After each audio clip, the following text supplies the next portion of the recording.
Hai hai hai, Assalamualaikum, selamat pagi. Apa khabar sahabat-sahabat saya? Moga kalian semua sentiasa sihat dan dipermudahkan urusannya setiap hari. Dan kepada sahabat-sahabat saya lagi sakit, moga Allah Ta'ala memberikan kesembuhan kepada sahabat-sahabat saya semua. Okey sahabat-sahabat, selamat berpuasa semua. Okey sahabat, sebelum tu saya ingin mengucapkan ribuan berbanyak-banyak terima kasih kepada sahabat-sahabat yang dah selalu menonton video-video saya, rajin like dan komen, terima kasih. Dan kepada sahabat-sahabat yang baru menemukan channel saya, sudilah sekiranya like, komen, share dan subscribe agar saya di sini lebih bersemangat nak buat video-video seterusnya. Okey sahabat-sahabat, kegiatan saya di pagi hari ini macam-macam aktiviti lah nak buat. Cakap satu persatu pun penat. Maklumlah bulan puasa. Ini dah keadaan rumah saya ketika ini. Dekat tengah tu ni kan, sahabat-sahabat, ini pokok mata kucing. Tapi tak tahulah kenapa mati. Hari tu kan hujan lebat, ribut, angin kuat, dah diterbangkan tu lah. Dah potol terus, orang Jawa kata, tercabut. Okeylah sahabat-sahabat, teruskan menonton kegiatan saya di pagi hari ini. Semoga sahabat-sahabat saya terhibur, enjoy. Sahabat-sahabat, Encik suami nak membantu membetulkan saya punya apa ni, greenhouse. Ada sengit-sengit kemarin yang kena hujan ribut kencang sampai semua tergulik-tergulik di situ. Jomlah kita membantu Encik suami.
Alhamdulillah sahabat-sahabat, dah kembali tegak dah saya punya ni greenhouse ni. Sekarang saya nak kemas ni pula.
Okey sahabat-sahabat, saya dah siap susun dah.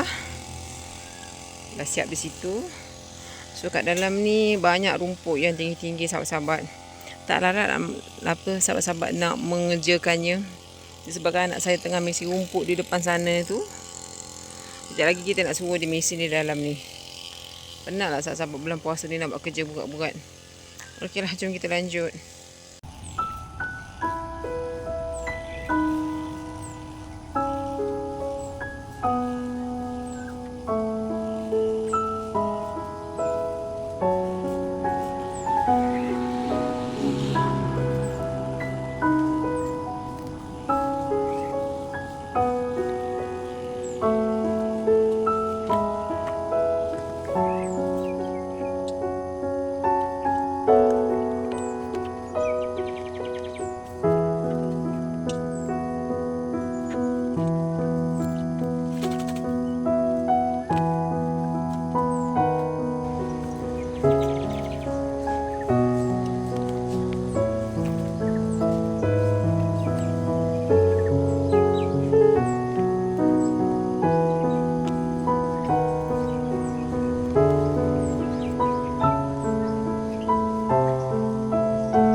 Okey sahabat-sahabat, ini cili kita yang kita tanam masa mula-mula nak duduk dulu.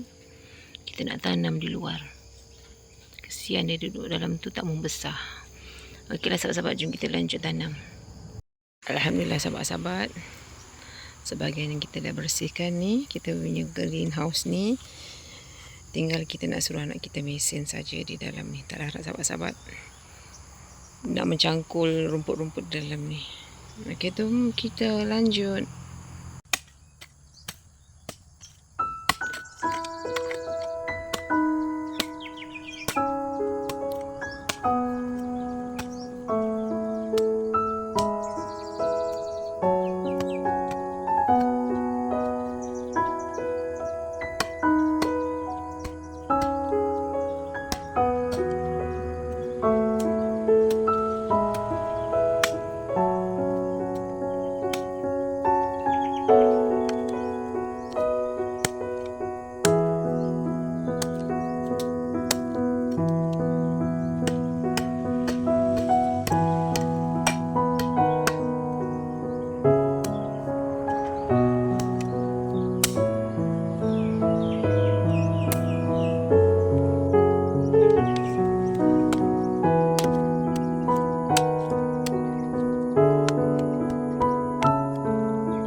Alhamdulillah sahabat-sahabat, siap juga kita tanam pokok cili di tepi rumah kita ni lah, di belakang rumah.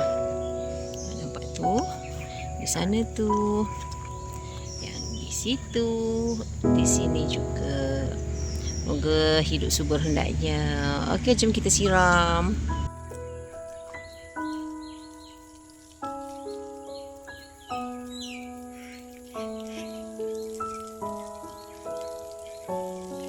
Semoga hidup subur hendaknya dan berbuah lebat. Okeylah sahabat-sahabat, terima kasih yang dah menonton video saya daripada mula hingga akhir. Jumpa lagi di next video. Bye bye. Assalamualaikum. Selamat berpuasa.